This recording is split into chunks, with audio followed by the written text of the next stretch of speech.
En 1980 sortait sur le grand écran le film The Shining, le chef-d'œuvre d'horreur réalisé par Stanley Kubrick. Il y a là-bas une surprise qui t'attend. L'histoire s'inspire du Stanley Hotel, mystérieux établissement situé à Est Park, dans le Colorado. A l'origine, le film est tiré d'un livre de Stephen King, qui a lui-même séjourné dans celui-ci. Et s'il aurait créé l'histoire de The Shining, c'est parce qu'il aurait vécu personnellement des choses étranges à l'hôtel Stanley. Quels événements paranormaux continuent même encore aujourd'hui de construire la légende de ce lieu?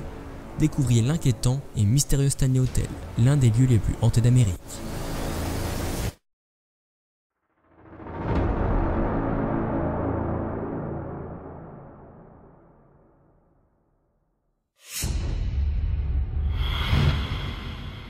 À Est Park, dans le Colorado, au pied des montagnes rocheuses, se dresse à flanc de colline le Stanley Hotel.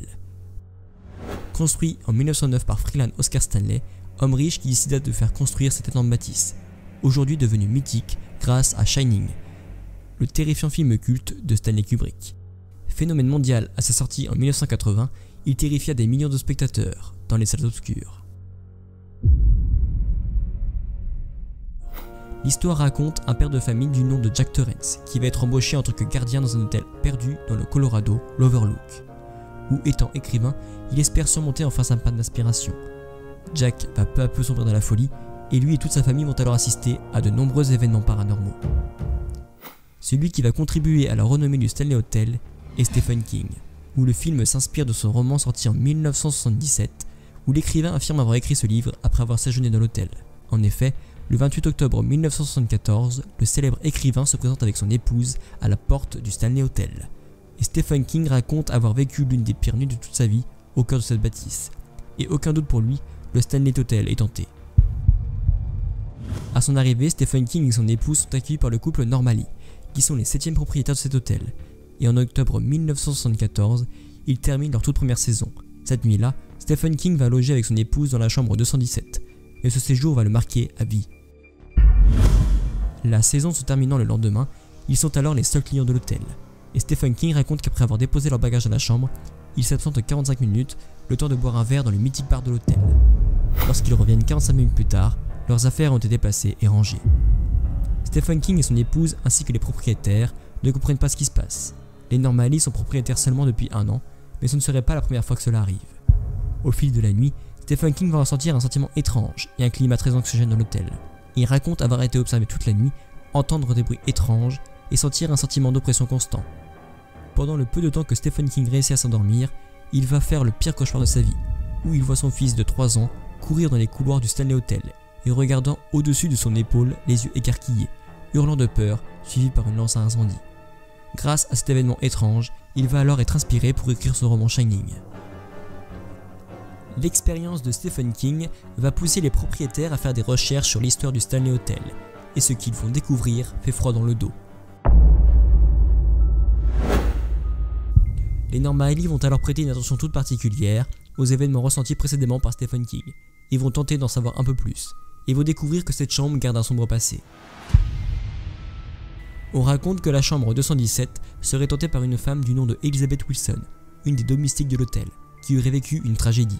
En effet, le 25 juin 1911, elle aurait été blessée suite à une explosion survenue dans la chambre. Après sa mort, des clients vont se plaindre d'une vision fantomatique qui flotterait au-dessus du sol et qui traverserait les portes fermées. Elizabeth Wilson continuerait de travailler dans cet hôtel et rangerait les affaires des clients dans les placards. On raconte également qu'elle n'aimerait pas tout le monde et s'amuserait à terroriser certains clients de l'hôtel. Comme pour les couples non mariés qui viennent passer une nuit, elle s'immisce entre eux et cherche à les repousser. Ou encore, les célibataires seraient réveillés en pleine nuit en ayant la surprise de constater que leur sac a été fait et mis devant la porte. Outre Stephen King, d'autres clients racontent aussi avoir vécu des événements paranormaux, et la mystique salle de bal de l'hôtel serait elle aussi hantée. En effet, le piano jouerait de temps en temps seul, sans que personne ne soit assis à ses côtés. La chambre 418 serait quant à elle la pièce la plus hantée selon le personnel de l'hôtel, où des fantômes d'enfants auraient apparemment été vus. Les clients qui séjournent dans cette chambre rapportent que des enfants joueraient dans les couloirs la nuit. Un jour, un couple s'est même plaint du caillou que des enfants faisaient au cours d'une nuit dans les couloirs, alors qu'à ce moment-là, aucun enfant n'était présent au Stanley Hotel. Le fantôme d'un petit enfant qui appelle sa nounou aurait été repéré à plusieurs reprises au 2e étage, y compris par Stephen King. Toutes ces histoires de fantômes attirent de nombreux clients en recherche de phénomènes paranormaux. et certains se demandent même si tout ça n'a pas été exagéré. Mais en 2016, une photo va faire le tour du monde.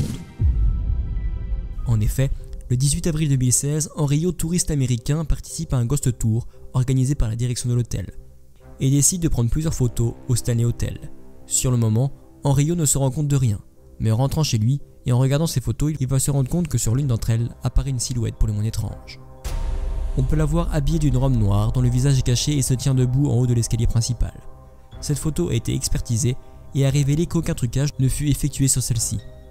Plusieurs personnes se font à l'idée que ce fantôme serait celui de Flora Stanley, femme de Freeland Stanley.